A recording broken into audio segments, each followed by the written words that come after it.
నమస్కారం స్వామీజీ. మానవులకు యాత్రల వల్ల శాంతి కలుగుతుందా? యాత్రల వల్ల ఉపయోగం ఉందా?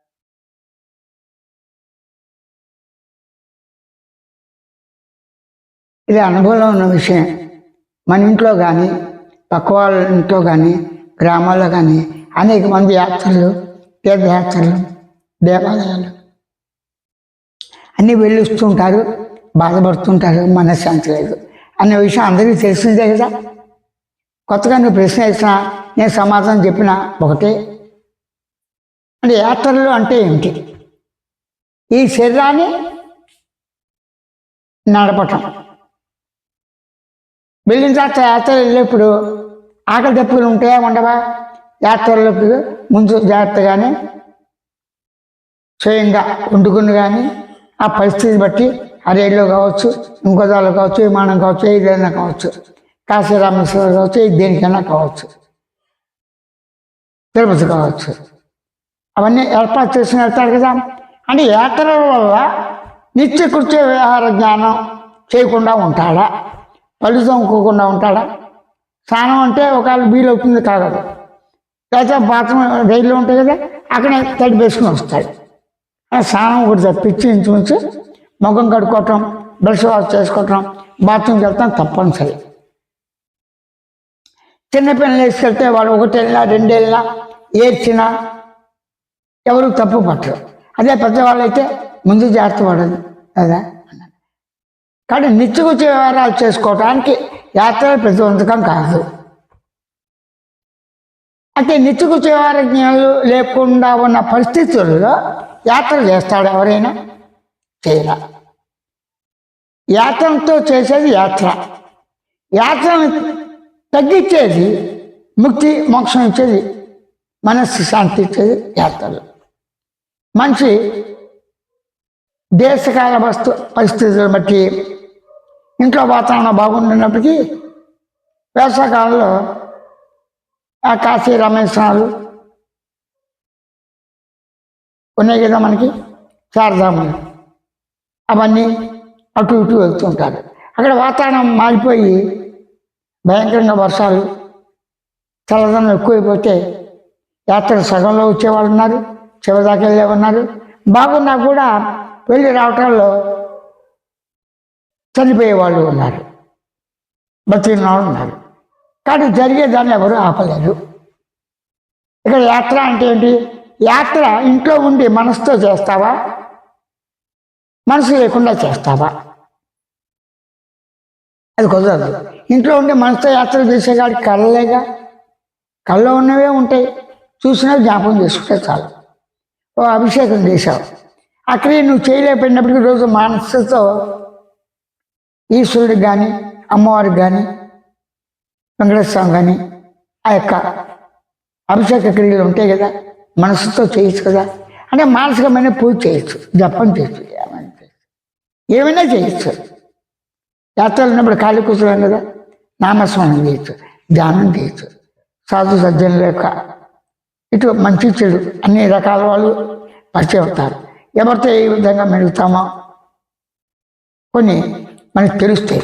ముఖ్యంగా దృశ్యం గురించి, అక్కడ వాతావరణం గురించి, ఆ యొక్క దేవాలయ నిర్మాణం, యాత్రలు, అక్కడ అనుభవాలు, సాధు సజ్జనులు అన్ని రకాలు ఉంటాయి. లక్షలాది మంది వస్తారు. వాళ్ళందరూ ఎందుకు వచ్చారు? ఒక నమ్మకం మీద వచ్చారు. ఆ నమ్మకం వాళ్ళకున్నప్పుడు నాకున్నప్పుడు తప్పే ఉంది. అంటే తనకు సంబంధించిన వాళ్ళు వచ్చిన కొద్దిగా మనకు ఉత్సాహం ఎక్కువ. మన భాష తెలిసిన వాళ్ళు వస్తే పరాయి దేశంలో ఇంకా సంతోషిస్తాం. కానీ ఇప్పుడు అసలు విషయం, యాత్రలు వెళ్ళేది ఏది? మనసు సహితంగా శరీరం వెళ్తుంది. నేను ఉన్నాను మనసుతో, నేనున్నాను దేహంతో. యాత్రలు ఎక్కడ చెప్తాడు? స్థూలంలో, ప్రకృతిలో. ప్రకృతి అంటే ఏంటి? పంచభూతాత్మని ఈ భూ పదార్థం, విశ్వం అంతా మనం చూడక్కడ. నారదుడు చెప్పినట్టుగా విశ్వంలో అక్కడికి వెళ్ళాడు, ఇక్కడికి వెళ్ళాడు అన్నది నిజమా అబద్ధం పక్కన పెట్టారు. నమ్మే వాళ్ళు ఉన్నారు, నమ్మని వాళ్ళు ఉన్నారు, అది అనవసరం. ఇప్పుడు భూమి మీద యాత్ర చేస్తావా? చంద్రలోకానికి యాత్ర వెళ్ళి వస్తున్నారా? నలుగురు వెళ్ళి వచ్చారు, అందరూ వెళ్ళినట్టు వస్తుందా లెక్క? ఆ పూర్తిగా పరిశీలించినట్టు వస్తుందా? ఏమున్నది తెలుసు రాదు. ఊరికి వెళ్ళి రావటం వేరు, దాన్ని కళ్ళతో చూడటం వేరు. యాత్రలలో దృశ్యాకారంగా ఉన్న వాటిని వింతలు, విడ్డూరాలు, చెట్లు, చేమలు, పాములు, పొట్లు, మనుషులు, వాళ్ళ దేశ కాలాలు, వాళ్ళ ఆహార పదార్థం, వాడి వ్యవహారాలు, వాడి కట్టుకునే బట్టలు, అలా భార్య భర్తలు, ముసలాళ్ళు, పరుసాళ్ళు, చిన్న వయసాళ్ళు, అక్కడ వ్యాపారస్తులు కొన్ని లక్షల మంది ఉపయోగపడతారు. కోట్ల మంది వెళ్ళినప్పుడు వ్యాపారాలు దృష్టిలో కొంచెం ప్రత్యేకించి వెళ్తారు. ఆ 10 రోజులు అక్కడ ఉండి కుంభమేళలో మళ్ళీ వచ్చేటప్పటికి ఆ 10 రోజుల్లో వాడు ఒక ₹1,00,000 సంపాదిస్తాడు. వాడు వృత్తి అలాంటిది. ప్రతివాడికి టెంకాయ కావాలి, ఇక్కడికి ముందే టెంకాయలు తెప్పించేసుకుంటాడు, కాటేజీలు బుక్ చేసుకుని. ఇక్కడ కాయ ఎంత రూపాయి పడింది అనుకోండి, అక్కడప్పుడు ₹5 అంటాడు, కొంటాం. ఇవన్నీ మోసుకెళ్ళాం కదా. యాత్ర అన్నప్పుడు ఆహారం, తగిన దుస్తులు, పిల్లలు ఉంటే పిల్లలకి మనిషి కావాల్సిన డబ్బు, ప్రస్తుతం ATM కార్డు, ఇవి అవి అన్ని రకాలు అవసరంత వరకు తీసుకెళ్తారు. కానీ ఏ అవసరం లేకుండా యాత్రలు చేయొచ్చా లేదా? చేయొచ్చు. మనసే కదా, మనసు యాత్ర చేసింది. ఏ యాత్ర నిద్రపోయింది, అది యాత్రే. గంగలో మునిగా చలి వేసింది, భయంకరం చలి, మనకు వేడి వేడి బుడుకు గంధంతో ఉండి కొత్త ఆడతాయి. కొన్ని చోట్ల సముద్రం ఒడ్డునే ఉన్నాయి. వాటిలో కనుక బియ్యం కట్టేసి వేస్తే ఉడికిపోతుంది, అంతే కదా. అయితే నిద్రలో మునిగి వచ్చిన తర్వాత హాయిగా ఉందంటాడా లేదా? భయంగా ఉందని ఎవడు అండు. నాకు తెలియదు అంటాడు తప్ప హాయి ఉన్నదే, ప్రశాంతంగా ఉంది, మనసుకు ఆలోచన లేవు, వాసనలు లేవు, జ్ఞాపకాలు లేవు, గమనికలు లేవు, అది చెప్పేవాడు వినేవాడు లేడు, సాక్షులు లేడు. నిశ్శబ్దంగా నిశ్శబ్దం, శబ్దం లేదు, కదిలిక లేవు, ఏ ప్రసక్తి లేదు, కానీ సంతోషం ఉంది కదా. మరి కళలు కూడా యాత్రేగా. మనసుతో కళలు వెళ్ళినప్పుడు రకరకాలు వస్తాయి. సముద్రయానం చేసినట్టు, ఇలా సముద్ర పడవ తగ్గిందంటూ, వాడు ఎక్కువగా విష్ణు భక్తుడు, అప్పుడు చేప అవతారంగా ఆయన వచ్చి రక్షించినట్టు, అది ఇంకో అవతారంగా శకునాలు వస్తాయి. ఇవన్నీ కూడా యాత్రలే కదా. యాత్రలో సుఖ దుఃఖాలు ఎలా ఉంటాయో మనసు ఉన్నట్టుగా అన్నీ ఉంటాయి, మంచి చెడులు అన్నీ ఉంటాయి. అదొక యాత్ర. మేలుకొచ్చాక ఇక్కడ యాత్ర ఉందిగా, లేస్తూనే. యాత్ర అంటే ఏంటి? తినగానే ఎక్కడికి వెళ్ళాలి? బాత్రూమ్. ఈ బాత్రూమ్ అనేది ఎక్కడికి వెళ్ళి యాత్ర వెళ్తూ గంగలో పోడుగా, అక్కడ వాతావరణం, బట్టలు కట్టుకోవటం, ఆడవాళ్ళని మగ చిన్నపిల్లగా, నీళ్ళు, వసతులు అన్నీ కావాలిగా. అన్ని వసతులు ఇక్కడే ఉన్నాయిగా. నిద్రపోవటానికి రూమ్ ఉంది, కళ్ళ గంటానికి ఉంది. కేవలం వ్యవహార జ్ఞానంలో మాత్రమే. దైనిక కార్యక్రమం చేసుకోవడానికి, దేహానికి శుభ్రత గురించి స్నానసంధ్యులు, మగం కడుక్కోవటం, టిఫిన్ తింటాం, వేళకెత్తాం, వృత్తి రూపంగా బయటికి వెళ్తాం రావటం, పూజారితో పూజారి వృత్తి, డాక్టర్ అయితే డాక్టర్ వృత్తి, బతకటానికి కావాలి కదా. ఇవన్నీ ఉంటాయి శరీరంతో. ఇవన్నీ వాడికి సమస్య అయ్యి, ఒత్తిడి అయ్యి, భయం, ఆందోళన, చేయలేకపోవటం, జబ్బులు ఇవన్నీ వస్తాయి. కానీ స్ట్రెస్ ఎలా తప్పించుకోవాలి? ఆనందం కావాలి. ఆనందం ఎలా వస్తుంది? రమ్మంటే రాదు, పొమ్మంటే రాదు. పిలిస్తే ఆనందం ఎలా వస్తుంది? రాదు. జ్ఞాపకం చేసుకుంటే వస్తుంది. గతంలో చిన్నప్పుడు బాగా పెరిగిన వాతావరణం జ్ఞాపకం చేసుకుని, అప్పుడు బాగా ఉండేది, ఇప్పుడు ఏమీ లేదు, తిండి కూడా లేదు, అన్నీ అమ్మేశారు, అప్పులు పాలైపోయాం, ఇదే సరిపోతుంది, చింతనమే బాగుంది. కొన్ని రాజ్యాల్లో ఉన్నప్పుడు ఆక్యుపై చేసేప్పుడు చిన్నప్పుడు భార్య భర్త రాజకుమారులను తీసుకుని అడవికి వెళ్ళిపోయేవాళ్ళు రాసిన, మళ్ళీ సైన్యం తీసుకొచ్చి మళ్ళీ రాజ్యాలు స్వాధీనం తీసుకునేవాళ్ళు. అలాగే యాత్రలప్పుడు అన్నీ జరిగిపోతాయి. అంటే నిద్ర ఒక యాత్ర రోజు ఉంది, హాయిగా ఉంది. మేలుకోకుండా నిద్ర యొక్క స్థితిని గుర్తు చేసుకుంటే ఎప్పుడు అలా ఉంటే బాగుండు అనుకుంటాం. తెలియపోయినా పర్లేదు, ఆనందం ఉంది. మన వాసన పోగొట్టుకోవాలి, ఈ శరీర బరువు తగ్గాలి, రోగం, ఇవన్నీ జబ్బులు, వీటి ప్రసక్తి లేకుండా ఇనిస్థిషియా ఇచ్చినట్టుగా దానికి మత్తుగా శరీరానికి బండమారిపోతుంది, అది కూడా ఉండదు. శరీర స్పర్శే ఉండదు. నేను శబ్ద స్పర్శ లేదు. నిశ్శబ్దం అంటానికి మళ్ళీ మెలుకోవాల్సి, శబ్ద నిశ్శబ్దంతో కూడి ఉంది. మెలుకొచ్చాక నిశ్శబ్దంగా ఉందని నిద్ర నిశ్శబ్దం, అక్కడ శబ్దం లేదు. ఈ గమనించి గుర్తించి తెలిసిన లక్షణాలు అక్కడ లేవు, కానీ మేల్కొన్నాడు. అంటే గమనించి గుర్తించి తెలిసిన ఎరుక, తెలుసుని గుర్తించి గమనించి అనుకునే భావంతో పదార్థం ఉన్న నేను ఉన్నది. నేను ఉండి యాత్రలు చేసి వస్తుంది. యాత్రలు తిరిగి 4 మూలలు చేసి ఎప్పుడప్పుడు ఇంటికి చేస్తాడుగా. ఆ విధంగా నిద్రాకాల మెలకువల్లో నిద్రాకాలాలు 2 కూడా జ్ఞాపకంలో పెట్టుకుని వాటి గురించి ఆలోచిస్తూ నిద్ర ఉంది, ఎలా వచ్చింది, దానిలో నాకు నేను లేకపోతే ఎలా ఉన్నాను, ఇంకెవరో నిద్ర నాకు రాదు కదా, నా నిద్ర అనుభూతుంది, అనుభూతి అయిన స్పృహ ఉంది. ఈ స్పృహ లేదు అక్కడ. స్పృహ లేకుండా గమనించి గుర్తించి తెలుసుకుని భావించే లక్షణాలు లేకుండా హాయి ఉంది. అటువంటి హాయి కావాలి నాకు. హాయి కావాలి. ఎలా కావాలి? నిత్య కృషి వ్యవహారాలు చేసేప్పుడు, నిత్య కృషి వ్యవహారాలు చేసేప్పుడు శరీరం ద్వారా చేసే వృత్తి ధర్మాల్లో అన్ని రకాల అందరికీ సుఖం దుఃఖం మంచి చెడు లాభం నష్టాలు వస్తాయి. వాటి ఆందోళన బీపీ షుగర్ అన్నీ వస్తాయి. వీటిని ఎలా తప్పించుకోవాలి? వీటిని తీసేయడం. అతి ప్రేమ, అతి కామం, అతి క్రోధం, ఈర్ష, రాగం, ద్వేషం అతిగా పెంచుతాడు. ఒకటే పిల్లవాడు కలిగి అతిగా పెంచుతాడు. వాడు పోకిరి అయినా సరే తిండి కూర్చొని మా వాడికి ఏమైందా. కాబట్టి ఇక్కడ ఏంటి మనకి? అతిగా ఏది చేయకూడదు. అతిగా ఏది చేస్తే అతిగా నిద్రపోవాలనుకుంటా, పోగలవా? నిద్ర నీ బంట, నిద్ర రమ్మంటే వచ్చిందా, పొమ్మంటే పోయిందా? దగ్గరే వచ్చింది, నువ్వు తెలిసినది అయిపోయినా నిద్రపోయి వచ్చావు, అంతే అయిపోయింది. కళ్ళు దానికి అయిపోయి వచ్చాయి. తెలిసినది అయిపోయిన మెలకులో కొంతవరకు గుర్తున్నంతవరకు ఓతో నువ్వు సామ్రాజ్యం కట్టుకుంటావు, పిచ్చు గూళ్ళు కట్టుకుంటావు. రాజు పోయినట్టు, కోట కట్టినట్టు, రాజ్యం వెళ్ళినట్టు చచ్చిపోయేట్టు కాలు వస్తుంది. మెలకులో వాస్తవం కాదు కదా. అదే మెలకులో వాస్తవం నిద్రలో లేదు, కళ్ళలో లేదు. ఈ 3 వచ్చిపోతున్నాయి.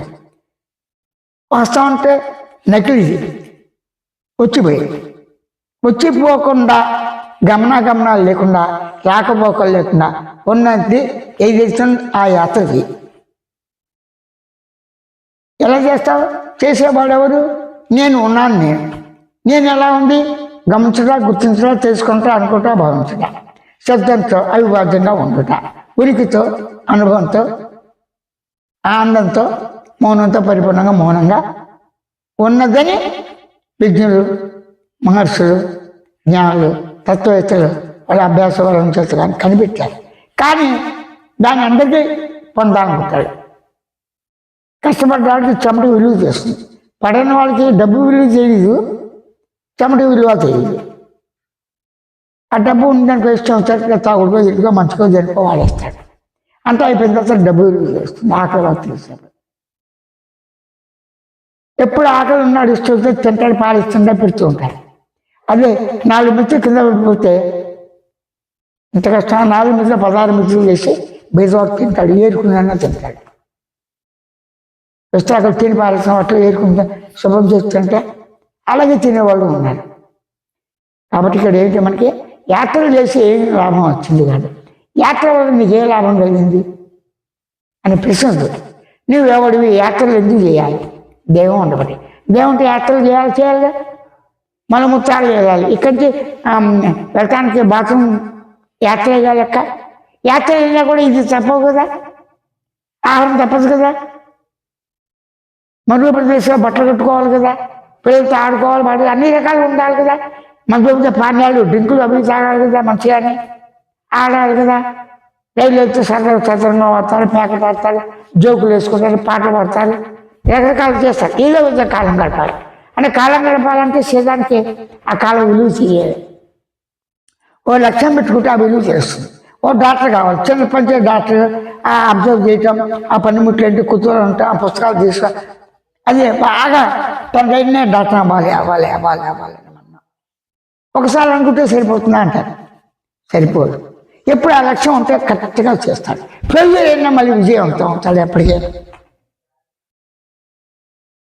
బిల్డింగ్ కట్టాలి, కూలీల దగ్గర మేస్త్రి అవ్వాలి, రోజు అబ్జర్వ్ చేసి చేయగా కొన్నాటికి ఖచ్చితంగా అవుతాడు. ఆయుష్ ఉండాలి తప్ప సాధించచ్చు. అవాంతరంగా ఏదైనా కాలు చేతిలో పోతే ఇంకో రూపంగా చేస్తాడు, చెప్పి చేయిస్తాడు.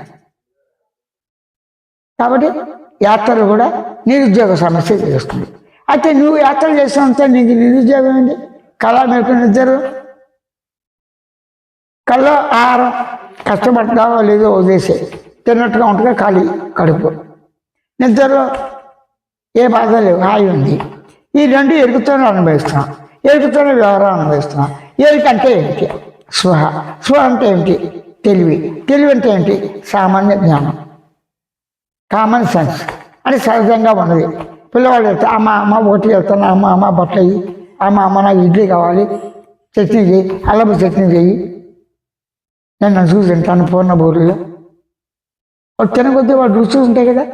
అంటే మనసుకు రుచులు ఎలాగైతే అలవాటుందో ధ్యానం చేసేప్పుడు రకరకాల పద్ధతులు చేస్తారు, గమనించేప్పుడు రకరకాల పద్ధతులు. అంటే నువ్వు గమనించిన దాన్ని ధ్యానం చేస్తావు, నువ్వు గమనించిన దాన్ని మెడిటేషన్ చేస్తావు, నువ్వు గమనించిన దాన్ని జపం చేస్తావు. ఆ గమనించడంలో అనేకం వస్తాయి. ఎలాగా? దేవాలయాన్ని గమనిస్తూ ఉంటావు, గంట మోగుతూనే ఉంటుంది. ఇది మోగుతోంది, ఓ నమ శివాయ, అలా శంభో శంకర, గంట.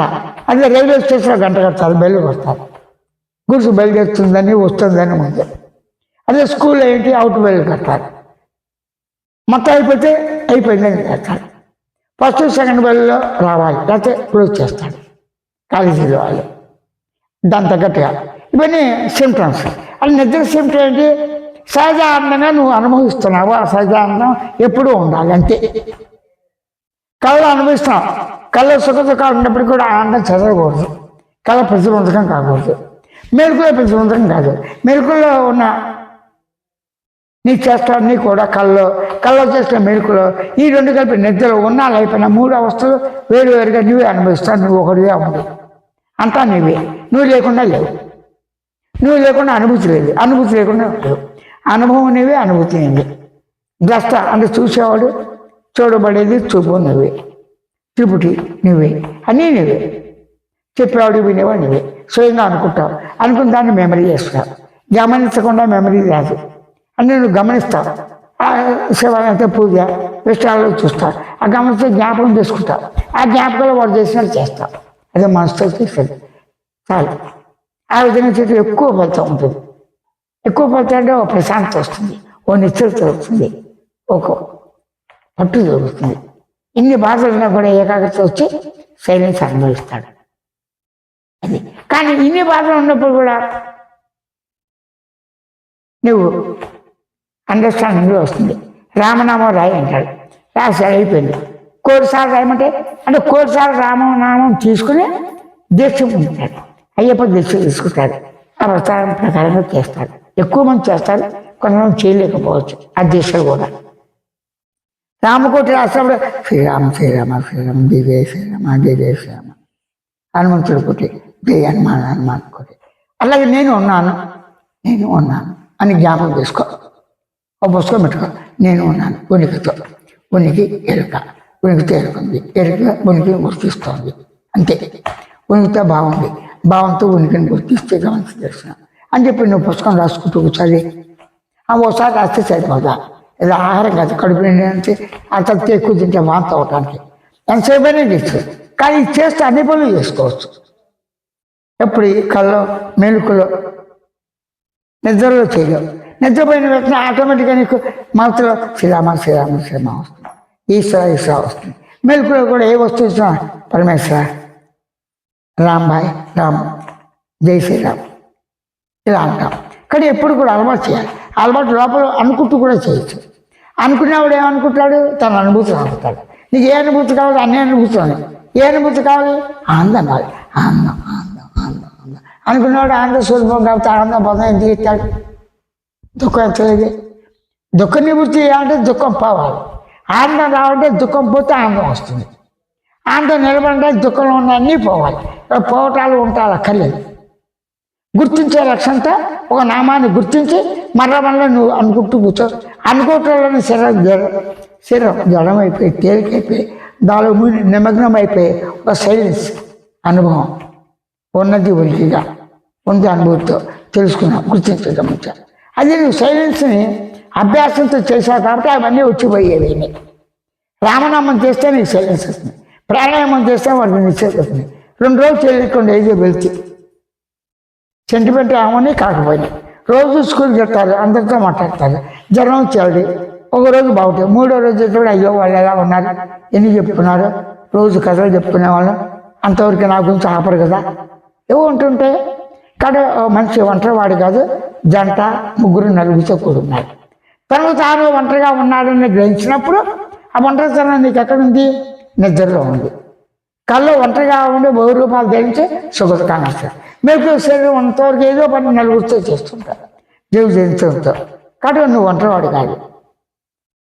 ఇవన్నీ ఎవరు చెప్పుకుంటున్నాడు? వ్యక్తి, మనిషి, మానవుడు, నరుడు. ఈ మానవుడు రెండు కాల జంతువు కాదు, బుద్ధి జ్ఞానం కలిగి ఈ అనుకునేవాడు, గమంతి గుర్తించే స్పృహతో ఉన్నాడు. స్పృహ లేకుండా ఇది లేదు. స్పృహ లేనివాడు నేను స్పృహ లేదు అని చెప్పడానికి మానవుడిగా నీకే కదా. జంతువు స్పృహ లేకపోయినా అది ఉదాహరణ లేదు. జంతువులు విద్యాలయాలు, చదువుకునే ఆలయాలు, బావులు తవ్వటాలు ఇలాంటివి ఉండవు కదా. ప్రజలందరికీ అందిస్తాం కదా, ఇక్కడి నుంచి ఆ దేశం. కాబట్టి ఆ మానవుడికి మాత్రమే స్వేచ్ఛ అది ఉంది.